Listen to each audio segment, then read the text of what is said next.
Nothing But a Number promises engaging content tailored just for you.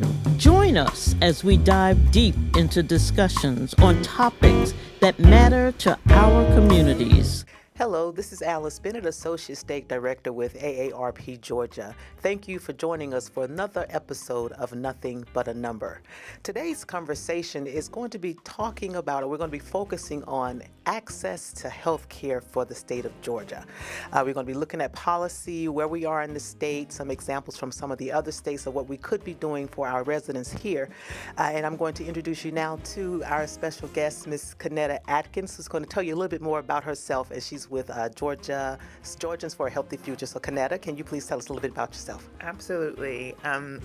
Again, my name is Kanetta Atkins, and I am the Director of Partnerships and Outreach with Georgians for a Healthy Future.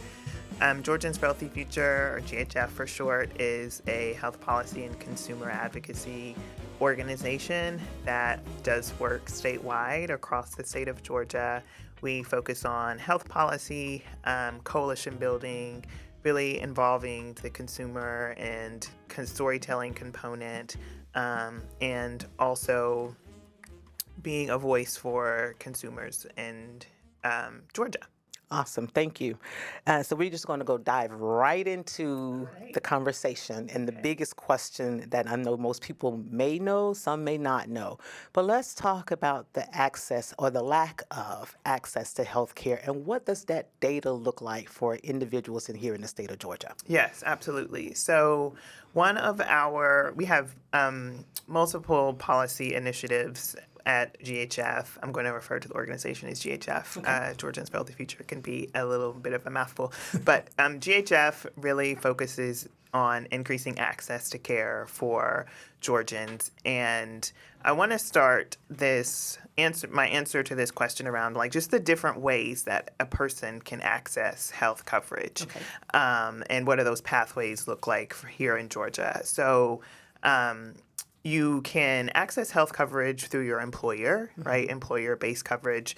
You can also access health coverage through the marketplace, which is also known as healthcare.gov, for an individual or for a family. And then you can also get healthcare coverage through public insurance, right? And those are mostly federal programs. So that's TRICARE, which is for veterans. There's Medicare, which is for the elderly. There's Medicaid, which is for typically 19 to 64 low-income individuals or families. And there's Peach Care, which is for children. And so today's conversation is, you're going to hear me mention Medicaid a lot. Okay. So of those various ways that a person in Georgia can access insurance, we still have a very, very high uninsured rate, right? Which is approximately 13.4% of Georgia's population is uninsured, which statistically, that's the third highest in the country. Wow. So we also have nearly 1 in 4 million Georgians in our state don't have access to health coverage. Okay. And older Georgians are also a part of that uninsured rate, right? Yes. It's not just those that are 19 to 64. And so I think one of the unique things that we have all these ways for Georgians to be able to access health coverage, but we still have a very high uninsured rate. So something is off, right? There's a little imbalance somewhere. There's very much an imbalance. And so what I'm going to talk mostly about today are ways to help the state can consider helping improve that uninsured rate. Yes. Specific to increasing eligibility for folks who need access to care through Medicaid. Okay. And I'm hoping that we can kind of dial in a little bit more on just what are some of the benefits to the state expanding its eligibility threshold for folks who need in Medicaid, and just what are the overall economic benefits of expanding access to health care through Medicaid, and what does it mean to really close that uninsured gap, right? Yeah. Yeah. So as we're talking about, and this is something, the follow-up question is going to be, what are the benefits and how do we make sure that the policies in Georgia are impacting the individuals who need it the most. So just talk a little bit more about the ideas and some of the things that you see the state could do that would provide individuals with access to health care. Yes. And so one of the ways, again, our organization advocates for increasing access to care. And we support policies that will close Georgia's health care coverage gap. And one of the ways that that can be done is the state of Georgia could increase their Medicaid eligibility requirements. Right now, the state of Georgia has very, very strict eligibility requirements when it comes to who is eligible for enrolling in Medicaid, just in terms of their income levels. And it's very strict and very restrictive. And so we advocate for policies that will increase that threshold. And that will support closing that coverage gap. So currently, Georgia is one of 10 states that still has a coverage gap. And what I mean by that coverage gap is there is a certain population of Georgians who cannot get health insurance through their employer. Remember, I talked about the different pathways to get health coverage. So they're unable to, or they aren't able to get health insurance through their employer. Think maybe like a farmer or a construction worker, right? The folks who do really amazing work for us each day. And then they also aren't able to get insurance through that marketplace, the healthcare.gov, right? So they either so they fall in that gap. So they make too much money to qualify for Medicaid, but they don't make enough money to get health insurance through the marketplace for themselves. So they are caught in what we call the coverage gap. And so Georgia right now is one of 10 states that has not yet closed its coverage gap. So that leaves over 400,000 Georgians who could qualify for health coverage, but unfortunately they can't because of where they live. And some of the benefits to, those 400,000 plus Georgians, and again, over 100,000 of them are elderly, they could really support their families and meaningfully contribute to their communities. A lot of the folks who are in the coverage gap are working, right? Over 60% of them are working. And so being able to have access to health coverage could help them meaningfully contribute to their families, help them be able to get screenings and testings and set up appointments for more of that preventative care to prevent some chronic diseases. They also oftentimes, if you don't have health coverage, then you just forego going to see a doctor. Because it's so expensive. So expensive, right? And so we know that financial stability is important for families, right? Because one medical emergency can put you like one catastrophe away from financial debt, right? Or medical debt. And so we know the impact of being able to see a provider and access to care really does support the financial stability for families and for Georgians. And so we're advocating for policies that will help support that coverage gap and encouraging our legislators to understand the benefits, right, of what the gap will do, not just for also economically, right, and boosting economic stability for the state. But we'll talk more about that too.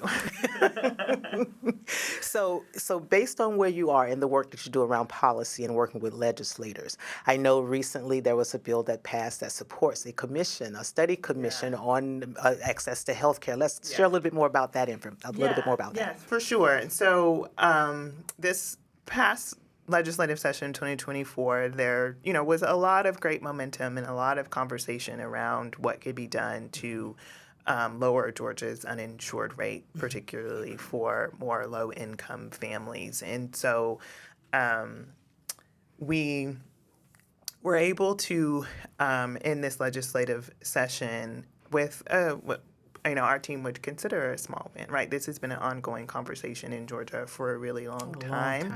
And so what came out of this legislative session is a commission, a comprehensive health coverage commission that will research and discuss different ways to improve health coverage for low-income Georgians, and ways to decrease Georgia's uninsured rate, right? So what are some policies and processes and that can be improved to better health outcomes in the state of Georgia? And so we are supportive of that commission. Georgians for Healthy Future is supportive of that commission, and we're enthusiastic to see the direction that the commission will take over these next several months.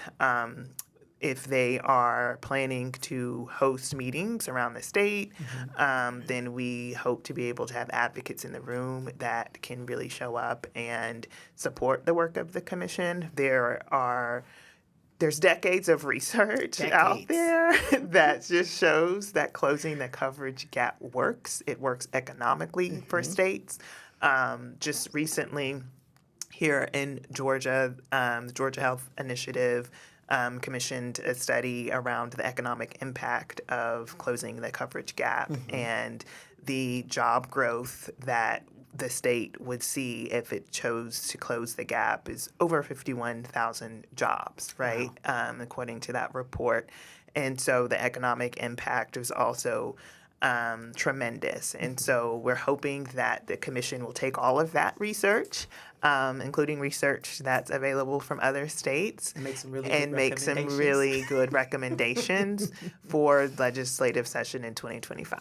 Well, I will say AARP is now a part of the Cover Georgia Coalition, and we are so proud to be in the conversation, to be around the table, and of course, if there are advocates that are needed, you can definitely count on us.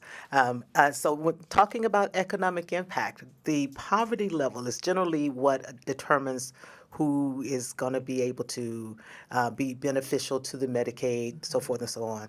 Talk a little bit about what that poverty level is in Georgia, but then also want you to share a little bit more about if the state finally passes policy to expand Medicaid expansion, what economic impact? How much will the state save, or how much will the state get that would help benefit the pocket? Because, when you're in Georgia, this is a red state.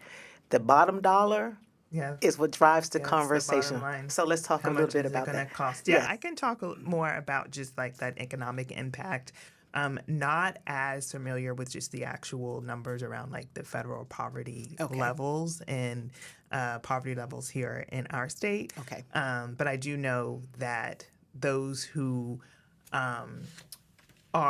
meet the federal poverty level guidelines, then they are eligible for certain safety net programs offered by the state. But numbers wise, I'm not familiar. But absolutely, the state would experience an economic boost if they chose to close the coverage gap. And I do have numbers written down, so I'm looking at my paper for those who are watching. You go right ahead. So expanding the coverage gap could really accelerate economic activity. So the federal government, the way this kind of would work is if the state chose to expand, then the federal government would pay for 90%. 90% of the cost of expanding coverage. And Georgia would only have to pay 10% of those costs, right? And so that's equal to, so what does that mean? That's equal to around $3 billion each year that's meant to help Georgians access quality health coverage. And Georgia would also earn what we call a sign-on bonus. So that has been authorized through the American Rescue Plan Act. And that Georgia would receive an estimated $1 billion during the first 2 years if they chose to close their coverage gap. And that those funds would help support our existing Medicaid program here in the state of Georgia. And so with the American Rescue Plan incentives and that sign-on bonus, that sign-on bonus more than offsets the costs of closing the coverage gap for the first 2 years. So imagine what could be done with that funding in our state, not just specific to healthcare, but it could also be allocated to other industries and other sectors within our state. And it's good business for Georgia. I'm not a business person, right? I defer to my friends at some of our coalition partners and other allies who know like the exact numbers, but we do know that it's good for business. It's good for economic activity, and it would really accelerate Georgia as and really help support that claim that, you know, Georgia's the number one state to do business, right? Well, let's really, really support our business workers, particularly our small business workers who may not be able to offer health coverage to their employees. There's a way to do it. So as you're working within the coalition and you're understanding what the commission is going to be studying and what they're doing, are there any states that are already or have already expanded Medicaid that you're looking to as an example of something that we could do here in the state of Georgia? Yeah. So, you know, obviously, again, our aim is to support and work with our lawmakers on a policy that is unique to Georgia and fits the profile of Georgia. But one state I will say that has done a amazing job since they expanded is North Carolina. They expanded closed their coverage gap in December of 2023. And I think as of today, I saw an article where they are on track to enroll 600,000 North Carolinians in who are in their coverage gap. And so that's tremendous. It is. Given the amount of time that from when they expanded up until now. And so that is a state that we have partners and advocates and other allies that are very vocal and supportive of wanting Georgia to also get this across the finish line. So we're able to talk with them, what worked well for you all within your legislative chamber, and how were you able to get some of your more hesitant legislators on board to supporting this policy.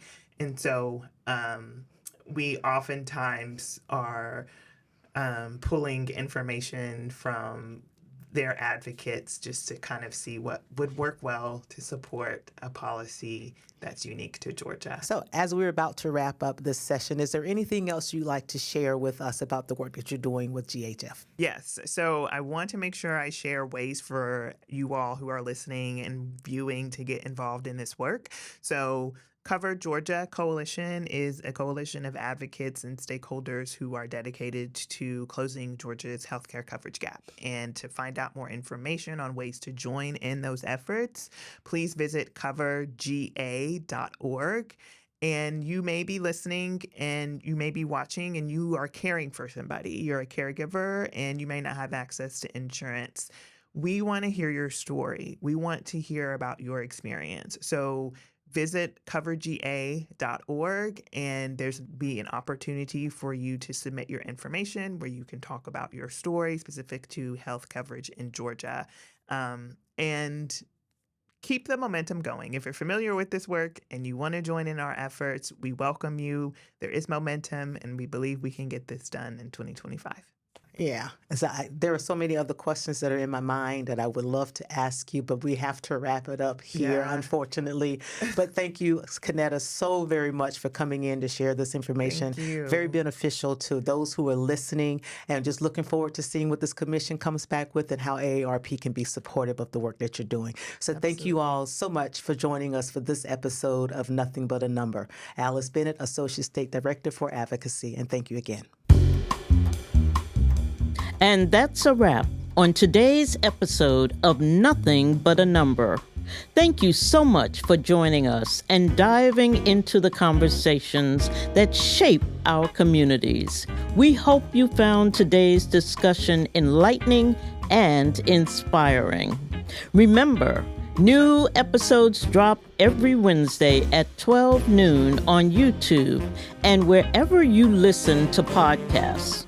To stay up to date with all our latest episodes and to continue exploring the topics that matter most to you, be sure to subscribe and follow Nothing But a Number on your preferred podcast platform.